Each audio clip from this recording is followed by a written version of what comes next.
E esse olhar que você tem, né, para a saúde pública, até eu queria voltar nisso, porque eu acho que isso é muito importante, né? A academia se aproximar dos objetivos que vão fazer a diferença para a população, né? Sim. E como é que você cultivou isso, assim, esse interesse? ah, Muitas vezes na ciência o que é mais valorizado, os papers que são melhor publicados, são os papers biológicos e faz, enfim, o marcador XYZ, no gene XYZ. Como é que você foi para esse caminho de pensar a saúde pública e como impactar a vida das pessoas mais diretamente? Então, acho que isso teve muita contribuição pelos lugares que eu fui passando e trabalhando, né? Fui vendo algumas realidades que eram tão longe daquilo que eu estava lendo nos artigos que eu falava, meu Deus, como é que, né? Isso aqui chega na ponta, né? Para quem está ali atuando. E Uhum. foi um dilema grande para mim, porque eu tinha um pai profissional, mercadante, né? Todo biológico, genética, neuroimagem, o marido, né? Que também, né, super da genética, né, dos marcadores, né? Então eu convivia com um nível de pesquisadores mais voltados para essa área, né? Uhum. Mas eu acho que muito tem a ver também com a Cris, né? A proximidade com a Cris, que tem todo esse olhar para a saúde pública. Então eu vi nela ali uma parceria fundamental, né? Que fazia todo sentido para mim. Uhum. Ela dizia, Dani, você vai ir atrás de um paper desse tipo vai ser uma coisa desgastante para você, né? E eu falava para ela, eu não vou ficar lendo artigo e tentando escrever uma coisa que não faz sentido, que até chegar na prática vai demorar anos. Eu Uhum. acredito que todos os níveis de pesquisa, todos os tipos são essenciais para a gente crescer, né, como pesquisadores. Mas eu acho que cada um se identifica ali com uma linha. E Uhum. para mim, acho que só ia fazer sentido a minha dedicação, o meu tempo estudando, se fosse ajudar alguém na prática. Então Uhum. eu sempre pensei dessa forma. Hoje eu estou tranquila com isso, em assumir isso e me dedicar a isso, porque quando eu tenho que abrir mão do meu tempo, de ficar com as minhas filhas, por exemplo, né? Tem que valer muito a pena, né? Tem que fazer Uhum. muito sentido eu perder, entre aspas, né? Deixar de ficar com elas para estudar, para escrever, para fazer aulas tem que ter um motivo maior do que um Uhum. paper publicado numa revista de impacto. Uhum. Uau! Não, que aula assim, muito alinhado com o raciocínio mais recente na saúde mental, né? Até a gente teve, algumas semanas atrás, o professor Vikram Patel, da Harvard, que tem esse olhar, né? E dizendo, olha, até os neurocientistas concordam que a coisa mais importante nesse momento para a saúde mental é a gente conseguir implantar o que a gente já sabe na Uhum. ponta, né? E é o que é chamado a ciência de implementação. Como é que você tira os conhecimentos mais recentes e implementa de um jeito aplicável na saúde pública, né? Uhum. Acho que esse é a grande chave. Assim, claro que tem muito para a gente conhecer ainda sobre a neurobiologia dos transtornos, qual Uhum. que é a linguagem nativa da mente, sei lá. São coisas fascinantes também, mas se a Com gente certeza. simplesmente conseguir implantar... não, e mesmo, vamos pegar um exemplo do seu ensaio clínico, né? Assim, vídeos, eu não sei quantos, 17, 16 vídeos de Foram capacitação, 15. 15, 15. 15 vídeos de capacitação para os pais, super bem feitos, assim, vai assistir, é fantástico, né? Os profissionais, a criança também, que era o sujeito ali, é um ator, né? Um Fantástico. ator mirim, é. Não, que fantástico aquele menino, assim, espetacular. E técnicas assim, não que sejam fáceis de executar, mas são relativamente simples de aprender, né? É difícil você se dedicar ali no dia a dia, mas como isso faz a diferença, e fez a diferença, né, para muitas pessoas. Eu vi também os relatos dos pais, né, dizendo, nossa, tanto que isso foi importante, né, essas técnicas. Foi difícil no começo, mas depois comecei a ver os resultados e aquilo foi tão gratificante. Então, Sim. fascinante, Dani, como é que você conseguiu traduzir aí o conhecimento, enfim, estabelecido já no meio científico, que talvez os milionários ou a classe média alta tenham acesso, né?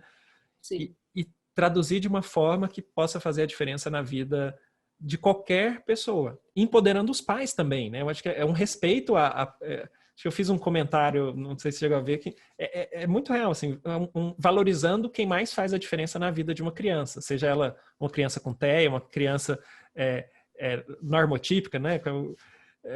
Enfim, típica, criança típica. Que os pais fazem a diferença e valorizar isso, empoderar os pais, né? Acho fascinante, Dani. Enfim.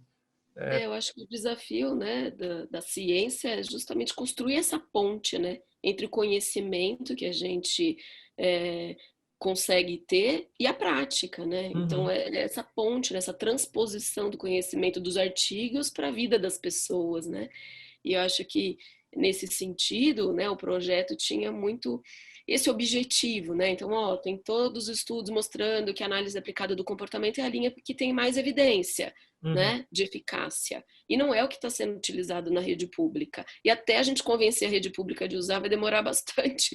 Então, vamos para os pais, porque eles são os maiores interessados que as crianças melhorem.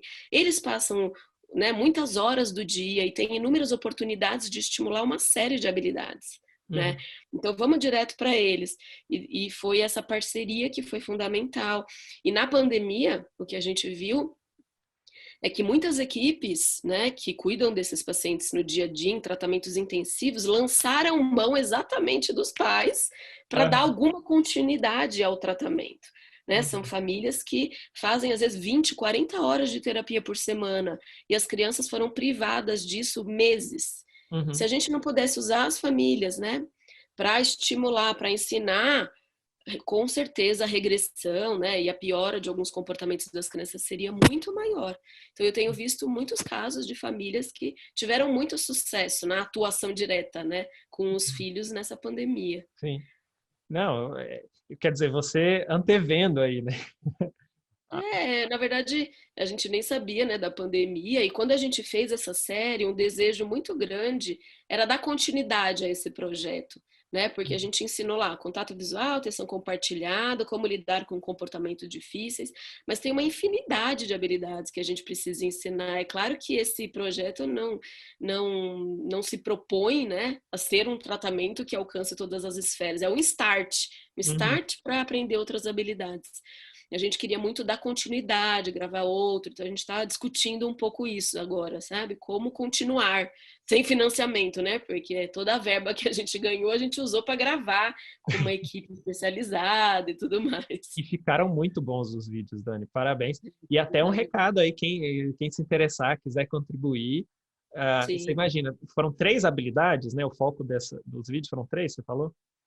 Foi o contato visual e a atenção compartilhada nos principais. Só que a gente pensou que para ensinar isso, as famílias tinham que saber como lidar com birra, né, com autolesão, com as estereotipias que tiram as crianças do foco. Então, se a gente não ensinasse essa base, eles não iam chegar no treinamento.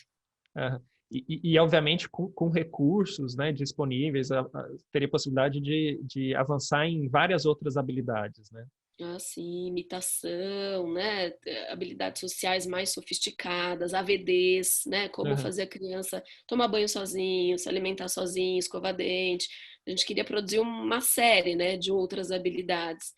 Vamos ver aí se o ano que vem a gente consegue se dedicar a isso. Sim, e eu vejo também, Dani, até uma coisa que é fascinante, enfim, a gente sabe que vários ambulatórios lá do nosso departamento têm esse olhar para a família, né, essa proximidade com a família, e eu vejo que isso está no DNA também do TIM, né, do ambulatório, do seu ambulatório. As parcerias, várias parcerias com os pais, né, acho que isso também é um lado muito importante. Me conta um pouco, como é que está isso? Como a gente é um serviço, né, voluntário, que é praticamente todas as pessoas, né, que estão lá são voluntárias, a gente não consegue muito funcionar mais de uma vez por semana, né?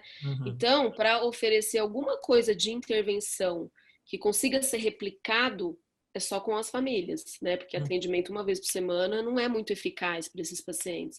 Então, várias iniciativas assistenciais que a gente tenta juntar com pesquisa lá no serviço tem a ver com capacitação de pais. Então, a gente tem, por exemplo, uma capacitação para manejo desses comportamentos disruptivos, que já tem desde 2015, replicado 2 vezes por ano. A gente tem um grupo de seletividade alimentar, que é um sintoma muito comum. Então, orientar os pais como é que eles podem fazer a criança comer melhor. um grupo do modelo Denver, que também é uma área de estimulação precoce, né, bastante documentada para autismo. A gente tem um grupo psicopedagógico. Então, vários dos nossos grupos que a gente propõe são com as famílias. Tem um de treinamento de habilidade social com os adolescentes. Então, ao mesmo tempo, os adolescentes ficam com as terapeutas e os pais com outras terapeutas, para poder ensinar o que fazer, né, com aquelas habilidades. Então, a gente foca muito na orientação de pais. Muito, porque a gente acredita muito nisso. Sim. E eu vi também uma iniciativa recente que vocês fazem parte, se eu não me engano, é uma rede de pais, né? Comunica TEA, não é isso? Sim, sim.